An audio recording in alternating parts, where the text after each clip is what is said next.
yang meliputi semua kepada orang, sehingga kalau kita ketemu dengan orang itu pasti kita menghindar, atau kalaupun terpaksa ketemu kita pasti memperlihatkan muka yang tidak suka. Nah, berarti marah dengan nafsu. Tapi memang sulit Bapak Ibu, sulit seperti itu. Nah, seperti sekarang kita nggak suka nih sama saudara kita, benci kita ini karena mereka memisahkan diri. Lalu ketika kita bertemu, mau nggak kita bertemu? Kalau tidak ada kemauan untuk ketemu, menghindar atau benci kepada orangnya, berarti di situ masih ada marah karena nafsu. Kalau seperti itu, jadi apapun keadaan kita, nafsu yang ada dalam diri ini jangan mempengaruhi kita, jangan mempengaruhi kita kepada akhlak yang harus dilahirkan dari diri kita. Itulah akhlaknya Tuhan saya, itulah akhlaknya Rasulullah SAW, itulah akhlaknya Guru Agung Pengersabah. Guru kita Bapak Ibu bukan tidak tahu situasi yang akan terjadi, tetapi sama seperti baginda Rasul, beliau bukan tidak tahu bahwa satu saat cucunya akan tumpah darah, tetapi beliau tidak bisa berbuat apa-apa karena itu perjalanannya yang sudah Allah tentukan ke depan. Seperti itu. Sama, guru kita bukan tidak tahu situasi saat ini, situasi kemarin, tapi memang itu harus dijalani karena takdirnya. Nah, kita tidak tahu perjalanannya seperti apa. Yang penting kita dalam mensikapi itu berusahalah senantiasa positive thinking, berusahalah menilai positif, jangan negatif yang dipikirkan, yang kita buat nilai. Sekalipun itu negatif, sekalipun itu salah, lalu kita ambil nilai yang jangan salah, tapi harus benarnya. Misal begini, kita kan saat ini ada Bapak Ibu yang merasa senang hari ini, tapi mungkin ada Bapak Ibu yang saat ini sedang gundah, banyak pikiran, galau. Ada Bapak Ibu yang sedang sakit, tapi saking ingin hadir manakib dipaksakan hadir. Ini luar biasa. Ada saudara kita yang sakit memang tidak bisa hadir di sini. Semua dihadapkan pada situasi yang berbeda, yang sudah Allah tentukan nasibnya. Lalu bagaimana nanti? Wallahu a'lam. Nah, artinya ketika saat ini seperti apa, kita sikapi secara positif, nikmat dan tidak nikmat positif. Nah, sama ini ketika situasi kita seperti sekarang, firaq istilahnya, tapi ambillah positifnya. Ini ujian bagi kita, kuatkan teguh kita. Nah, dan mudah-mudahan esok hari Allah skenariokan lain, gitu kan. Yang kadang-kadang kita sendiri nggak tahu skenario Allah seperti apa. Nah, mudah-mudahan dengan terus kita positif di dalam menilai, mudah-mudahan Allah skenarionya pun sesuai dengan yang kita harapkan, gitu ya. Nah, jadi itu, maka di dalam tanbih, di dalam mutiara itu jangan menyalahkan pengajaran orang lain, jangan memeriksa murid orang lain, karena yang bisa jadi yang kita salahkan itu malah menurut Allah. Nah, itulah perjalanannya yang seperti itu. La yashar qaumun min qaumin asa yakunu khairum minkum, firman Allah. Janganlah segolongan kaum memperolok kaum lain, karena bisa jadi kaum yang kita olok-olokan itu kaum yang benar menurut Allah. Nah, itu maka tanbih luar biasa mengajarkan, ulah nyalahkan pengajaran batul karena orang lain seperti itu. Allah buat itu sebagai ujian, lalu kita salahkan, maka malah kita yang justru tidak bisa tahan dalam ujian itu. Nah, jadi manusiawi kita menyalahkan berdasarkan penilaian kita. Kita juga punya pemahaman, kita punya ilmu kan, kita diberi pengajaran bahwa seperti itu salah. Tapi salahnya itu jangan kita buat vonis, tapi baru praduga, kira-kira begitulah. Praduga salah, praduga tidak salah. Jangan jadi vonis, karena kalau sudah vonis, nah itu akan menghalangi kita, malah nantinya akan menghijab kita. Kalau urusan vonis kan Allah, tidak ada manusia yang bisa memvonis. Semua vonis itu Allah. Nah oleh karenanya, ketika kita menyadari bahwa saat ini kita sedang salah, maka segera akui salah dan berusaha berbuat menjadi tidak salah. Ketika kita sadar bahwa kita ini benar, maka itu jangan menjadi sombong bagi diri kita, tapi pertahankan benarnya itu, lalu tingkatkan. Semoga benarnya itu benar juga menurut Allah, kan seperti itu. Nah hadirin rahimakumullah, di dalam pengajaran Thariqah Qadiriyah Naqsyabandiyah yang saat ini kita sedang terus jalankan. Nah bagi yang belum dan mau juga nanti bersama-sama kita mengamalkan ini melalui ijazah atau talqin, dipersilahkan nanti dengan syarat punya wudhu. Nah pengajaran zikir, dua zikir, zikir jahar, zikir khafi, yang secara kontinu istiqomah kita amalkan, itu akan membawa kita, akan mengangkat derajat kita. Karena apa? Karena apa yang kita amalkan didasari dengan ilahi anta maksudi waridhoka matlubi antini mahabbataka wa ma'rifatak. Artinya tidak ada tujuan lain di dalam apa yang kita amalkan ini semata-mata kita mengharap ridhonya Allah. Itu tuntunannya.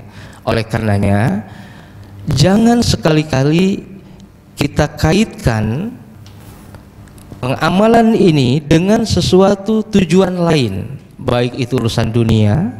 Biarlah Allah Maha tahu, berserah saja pada Allah. Nah termasuk Bapak Ibu yang saat ini mau belajar melalui ijazah, melalui talqin tadi yang belum, agar itu harus diluruskan dulu niat Bapak Ibunya. Jadi jangan belajar zikir ini karena ingin usahanya lancar, ingin kekayaan berlimpah, ingin apapun. Jangan karena itu, tapi semata-mata harus karena ridhonya Allah, karena semua ridho Allah. Jadi dengan ridho Allah lah semuanya. Sebab tidak sedikit Bapak Ibu kalau tidak diluruskan dari awal, ketika diamalkan zikirnya lalu tidak juga tercapai maksudnya, karena tujuannya ingin kaya, lalu Allah buat malah bukan kaya tetapi ditambah miskin oleh Allah, malah dia menyalahkan pengajaran zikir, dia salahkanlah ini, dia salahkanlah itu. Hati-hati, padahal itu ujian Allah, diuji oleh Allah karena tujuannya ini bukan karena ridho Allah. Kata Allah, maka aku uji sekalian, kata Allah. Apakah dia akan husnudzon, apakah dia akan suudzon pada Allah. Itu ujiannya. Nah maka supaya tidak menjadikan Bapak Ibu ini seperti tadi, maka luruskanlah dari sekarang ini. Bagi yang mau ini baru mau belajar zikir ini, harus lurus ridho Allah, jangankan apapun. Sebab-sebab yang tadi, kita manusia punya sebab keinginan, Bapak ingin belajar karena ini dan itu, serah pada Allah. Serahkan pada Allah, Allah Maha tahu, Allah Maha kuasa insyaallah. Nah itu ya. Nah jadi bagi yang sudah, maka penting untuk kita istiqomahkan sesuai tuntunan, jangan ditambah, jangan dikurang Bapak Ibu. Sekalipun Bapak pernah punya pengalaman mendapatkan pengajaran dari guru-guru, banyak guru, maka jangan dicampur adukan dengan pengajaran thariqah ini. Kalaupun mau diamalkan terpisah, jangan dicampurkan gitu. Jangan disatukan, kalau dicampurkan menyatu, tapi terpisah. Nah, dalam waktu yang lain, jeda yang lain gitu maksudnya. Silahkan, itu juga pengajaran-pengajaran yang baik dari guru-guru, kan begitu. Jadi jangan coba kita manai begini, ini pengajaran dari Suryalaya ini kok di dalam ininya kurang ini mestinya begini nih. Nah itu nggak boleh tuh yang begitu itu, sebab khawatir kita masuk kepada su'ul adab. Nah, Tapi apa yang sudah diberikan oleh guru tuntunannya, amalkan saja, karena guru tidak akan menyesatkan, guru tidak akan menyalahkan itu. Nah, paling kalaupun tidak sepaham dengan kita, maka coba cari tahu, istilahnya begitu. Ini pasti ada dasarnya kenapa begini, maka belajar lagi kitanya, kan seperti itu. Karena ini pasti ini ada dasarnya guru seperti ini. Nah, harus husnudzon.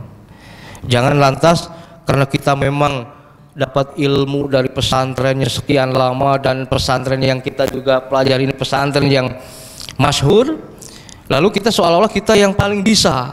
Nah, egonya muncul ini. Lalu kita coba nih pahami, wah, buka Uqudul Juman, wah ini salah, menurut ilmu ini begini nih mestinya. Lalu kita dengan semena-mena kita robah. Nah, hati-hati, itu suul adab kalau bersikap seperti itu. Jadi Bapak Ibu, di dalam perjalanan thariqah, karena perjalanan thariqah ini perjalanan ruhania, lebih mengarah kepada bagaimana sisi rohani kita ini bisa menempuh perjalanan spiritualnya menuju Allah gitu. Karena pada akhirnya ruhaniyah kita lah yang akan terus meneruskan perjalanan hidup. Kalau jasad ini sebentar saja, ajal datang, mati, dikubur. Nah, jadi karena ini menyangkut perjalanan ruhaniyah, ruhani ini yang diasah terus, maka hati-hati di dalam menempuh perjalanannya yang berkenaan dengan ruhani tadi. Jadi ada adab-adab yang harus kita perhatikan.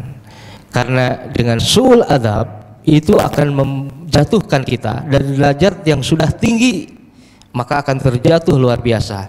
Tapi sebaliknya dengan husnul adab, menjaga adab terhadap guru, maka itu akan mempercepat proses perjalanan. Jadi sebaliknya, kalau tadi membuat jatuh seketika jatuh, tapi dengan adab kepada guru mempercepat sampainya kita wusul ilallah. Karena guru yang menghantarkan kita, maka penting robitoh. Saya selalu menyampaikan agar kita selalu robitoh kepada guru di dalam setiap perkara hal apapun, terlebih dalam pengamalan amaliyah thariqah kalau tidak Naqsyabandiyah.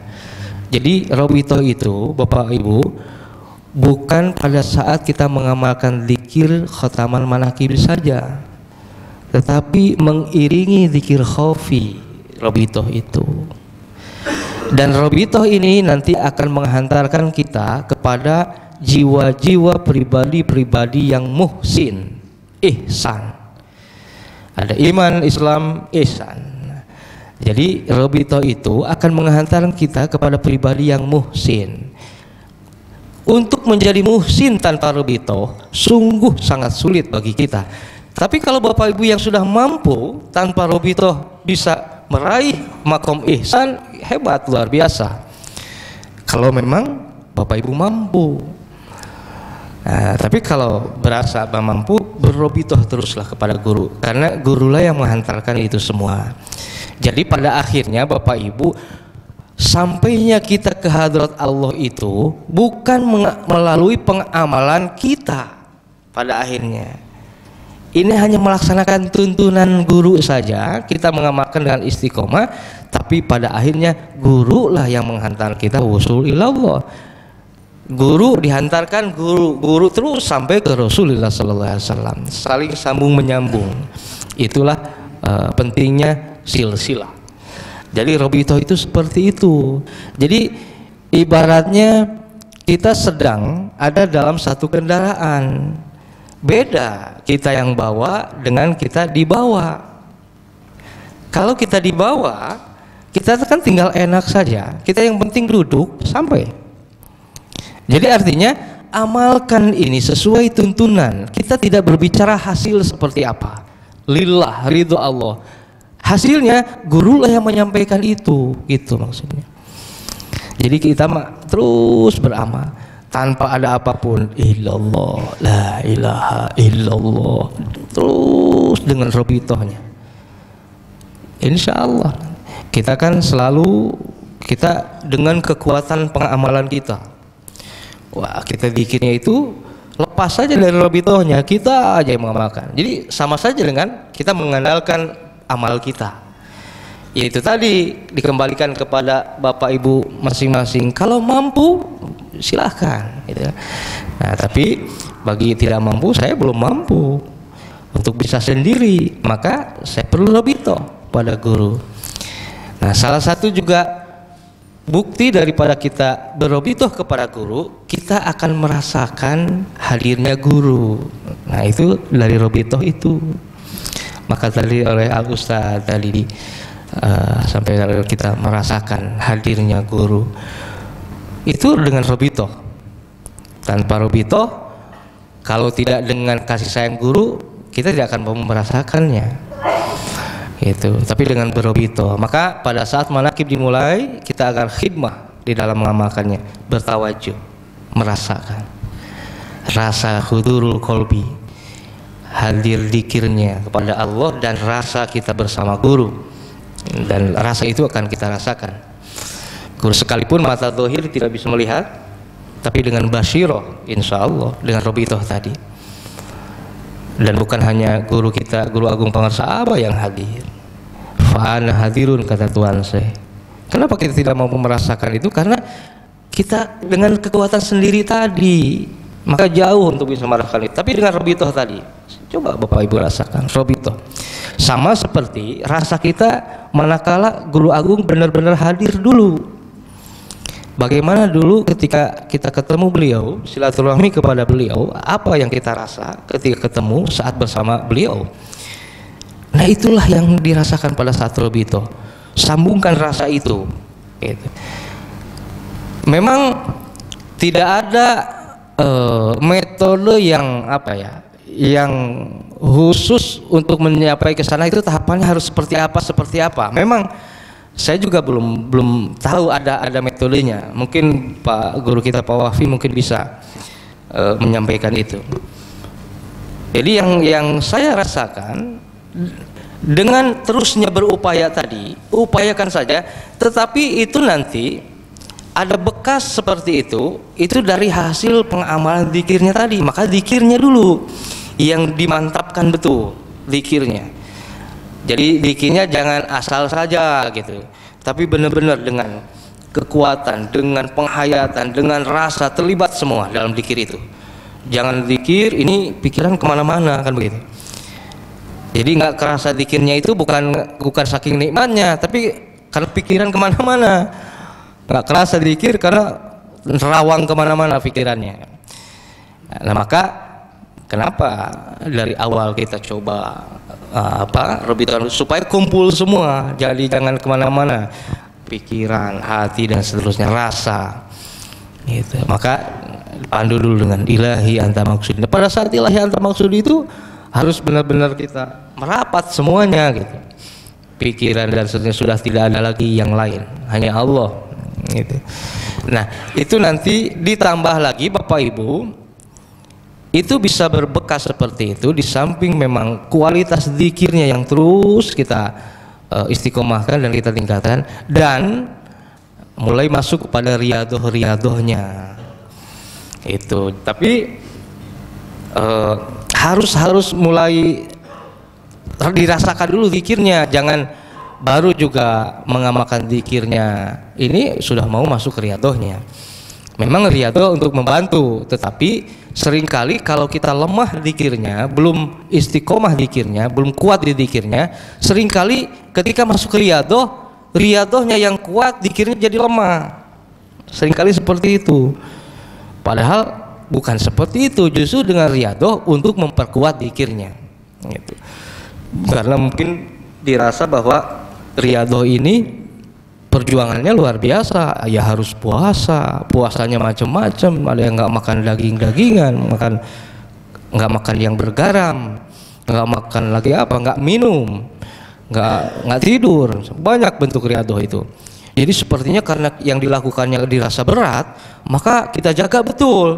Sementara zikir, talqin zikir itu mudah didapat, berbeda dengan yang lain, dengan pengajaran yang lain. Karena mudah didapatnya, sehingga dalam pengamalannya biasa-biasa saja. Padahal kunci dari semua itu zikir. Nah, riadoh pun itu untuk menghantarkan zikirnya. Jadi kuncinya zikir. Malah ini jadi terbalik. Karena itu tadi sampai sempat saya berpikir, Apa karena untuk didapatkan pengajaran zikir ini mudah lalu kita buat mudah? Artinya kita kan berbeda nih. Kalau ada sesuatu yang kita ingin, lalu proses mendapatkannya butuh perjuangan. Kita ingin sesuatu, tapi harus berjuang dulu untuk mendapatkannya. Jadi ketika mendapatkannya, kita pasti akan jaga itu karena sudah susah mendapatkannya. Dengan susah payah kita mendapatkannya. Biasanya seperti itu. Nah, maka jangan sampai ini zikir yang sedang kita amalkan ini dan terus kita upayakan istiqomahnya, jangan sampai malah kita sisihkan begitu saja atau kita amalkan dengan begitu saja. Sangat sayang. Nah, jadi penting bagi kita untuk mengkoreksi diri ini gitu. Jadi kalau kita merasakan bahwa selama ini saya nggak ada perubahan dari dulu sampai sekarang, kita amalkan zikirnya tapi kok begini-begini saja misalkan.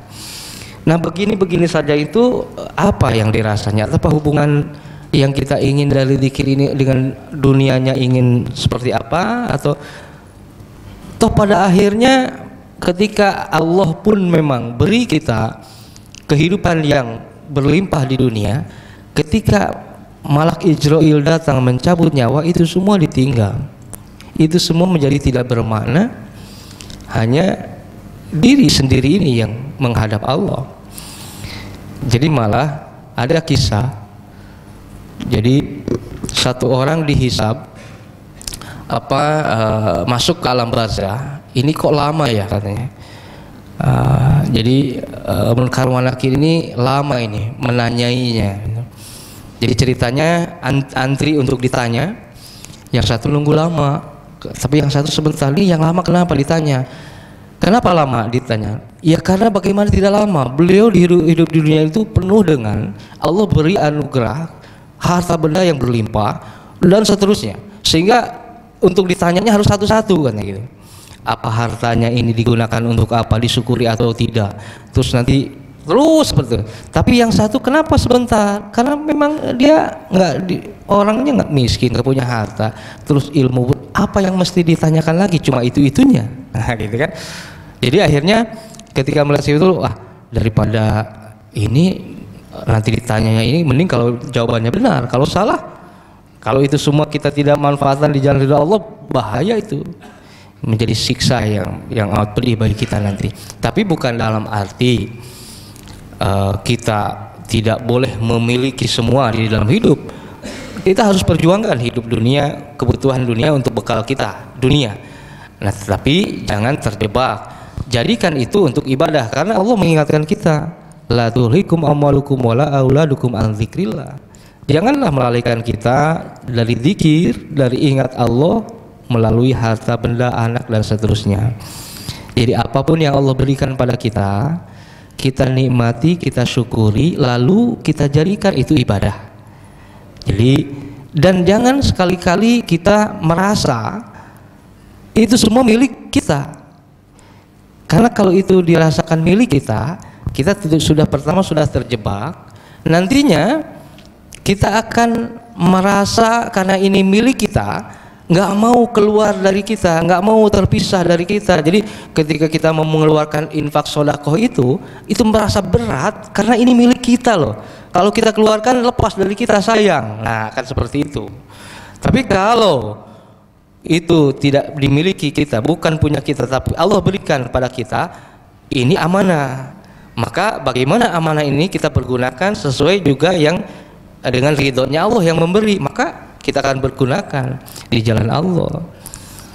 Nah, maka termasuk dalam konsep khidmah tadi, tadi oleh Ustaz disampaikan adalah khidmah mal. Jadi khidmah itu, makna khidmah itu melayani, kumaula, melayani guru kita, menjadi abid, menjadi abdinya, gitu kan. Nah, salah satunya dengan khidmah pikiran tadi, tenaganya, malnya, semuanya. Nah, ketika kita husnul khidmah, bagus di dalam khidmahnya, maka yakin karomah itu akan datang. Wajib untuk menerima karomah bagi siapa saja yang berkhidmah yang luar biasa khidmahnya. Jadi apa saja yang bisa kita dedikasikan untuk guru kita, terlebih atau terutama pengamalan. Jadi dengan mengamalkan secara istiqomah, kita berkhidmah di situ kepada guru.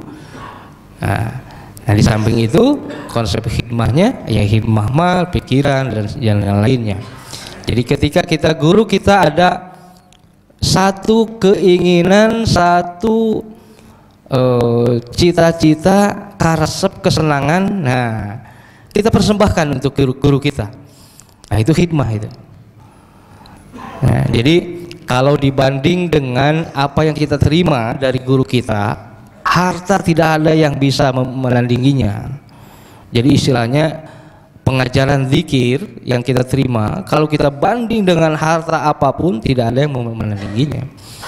Karena luar biasa, karena pengajaran zikir ini pengajaran yang menghantarkan kita kepada usul ilallah, agar kita hidup nikmat, tenang, selamat, dan husnul khotimah. Nah, itu hadirin. Nah, lalu saya ingin sampaikan juga kepada Bapak Ibu bahwa di Pondok Pesantren Suryalaya itu kan banyak atau ada beberapa lembaga-lembaga di sana di pusat. Nah, maka tugas kita yang di perwakilan untuk mencoba tadi dalam rangka khidmah. Jadi jangan begini, jangan sebaliknya kita ramaikan yang di daerah, malah di pusat di sana menjadi sepi, redup. Nah, kecuali kalau misalkan di sini ramai, di sana lebih ramai. Gitu. Jadi jangan menjadi manakala sekarang kondisi ini malah seperti itu. Tapi ini kan dipertahankan di sana supaya jangan sampai begini. Lalu ada orang yang memang sudah dari awal tidak suka terhadap Suryalaya dengan pengajarannya misalkan, lalu melihat kondisi sekarang, kan suka ada yang begini nih orang itu kan dengan nafsu, lihat nanti kalau sudah nggak ada beliau, kan suka ada gitu tuh. Kita saja kadang-kadang dengan saudara kan suka ada begitu juga. Kalau ada saudara kita yang dibedakan sama orang tua atau kakek, lihat nanti kalau sudah nggak ada, kan suka gitu tuh. Nah, jadi jangan sampai anggapan itu malah menjadi benar oleh orang-orang yang antipati. Gara-gara apa? Gara-gara kita yang kurang memperhatikan khidmah kita kepada guru. Nah, akhirnya apa? Akhirnya citra kehormatan guru menjadi tercemar akibat ulah kita yang membiarkan, ngantep, terpeduli gitu. Karena mentang-mentang abah tuh ayah diantep. Nah, hati-hati ya. Karena walau bagaimana Suryalaya itu pusatnya, induknya gitu. Kita di sini bukan induknya untuk perwakilan. Ya, induk perwakilan di Korwil di sini, tapi induk semuanya Suryalaya pusat. Induknya dari Cianjur, induknya dari Jakarta, induknya dari Sukabumi, induknya dari Lampung, dari mana-mana ya Suryalaya. Pusatnya Suryalaya. Jadi jangan yang di daerah ini menjadi pusat, maksudnya melebihi daripada induknya Suryalaya. Nah, jadi itu yang harus diperhatikan. Jadi lagi-lagi jangan sampai nanti membuat legitimasi anggapan yang salah tadi. Tinggalikan kayak lihat nih, kalau sudah abah nggak ada Suryalaya seperti apa, pasti begini, pasti hancur, pasti, nah gitu kan. Sama nih, ada mungkin sebagian yang ketika pengarsa uak meninggal, uak jajan, nah akhirnya uak istri ayah ya gitu kan, tinggalikan, padahal nggak tahu masih ada pawafi, nah gitu kan. Jadi memang ketika ulama meninggal itu akan sulit untuk mencari penggantinya. Yang mirip saja mungkin sulit gitu ya. Tapi ya mudah-mudahan ini rahasia Allah. Kita tetap harus husnudzon tadi. Kita harus saya ingat ucapan dari lisannya Uwa Jejen ini, pengarsa Uwa ini. Di awal-awal terjadi firok, terjadi saudara-saudara kita ini yang memisahkan diri. Kata beliau begini, waktu itu lagi berdua saja ngobrolnya. Kata beliau, ini kalau saja masih ada Aang, kata beliau, Aang Cianjur, nggak bakalan begini, kata pengarsa Uwa. Nah sekarang saya balik, jadi karena saya ingat Uwa dan Uwa sekarang meninggal, dengan meninggalnya Uwa, nah, maka ini pasti ada hal yang akan membuat kita malah menjadi bangkit. Amin. Itu aja. Jadi jangan membuat kita malah lebih putus asa nih, karena orang-orang tua kita, sepuh-sepuh kita, guru kita ini sudah pada meninggal lebih dahulu seperti Uwa kan. Jangan membuat kita malah jadi lemah, gitu. Tapi harus lebih bangkit lagi. Saya yakin ini sudah situasinya kemarin seperti itu. Ini pengarsa Uwa loh lebih dulu kan. Nah, jadi ambil husnudzon, ambil yang baik, jangan ambil yang tidak baik yang membuat kita putus asa, supaya Allah, nah karena kitanya mempunyai anggapan yang positif dari kejadian itu, dibuat positif oleh Allah gitu loh. Maka itu yang harus kita lakukan. Nah, jadi yakin ini pasti ada hikmahnya dari Allah, tentukan seperti ini. Yang yakini bahwa hikmahnya akan baik. Ya, itu saja. Allah alam apa bentuknya, yang penting positif dalam sikapinya, gitu aja. Jadi dalam hal apapun Bapak Ibu, dalam hal apapun harus positif yang diambil, jangan yang negatifnya. Nah, hadirin rahimakumullah, demikian saja yang dapat saya sampaikan. Mohon maaf, dan nanti selepas ini mungkin ditutup dulu Bani Hasim ya, sudah. Tutup Bani Hasim. Nah, bagi yang mau tajdid, artinya yang mengulang atau bukan mengulang, yang kembali menginginkan ijazah tajdid, yang sudah pun silahkan. Bagi yang baru, kalau sudah punya belum batal wudu, nggak usah wudu lagi, langsung saja ke depan. Nanti dibagi dua, kalau ada ibunya sebelah utara, bapaknya sebelah selatan, bagi dua. Nah itu ya. Nah jadi bagi yang baru nanti agak di depan, yang sudah beberapa kali bisa di belakangnya. Demikian saja Bapak dan Ibu, mohon maaf atas segala kekhilafan. Wallahu muwaffiq ila thoriq. Assalamualaikum warahmatullahi wabarakatuh.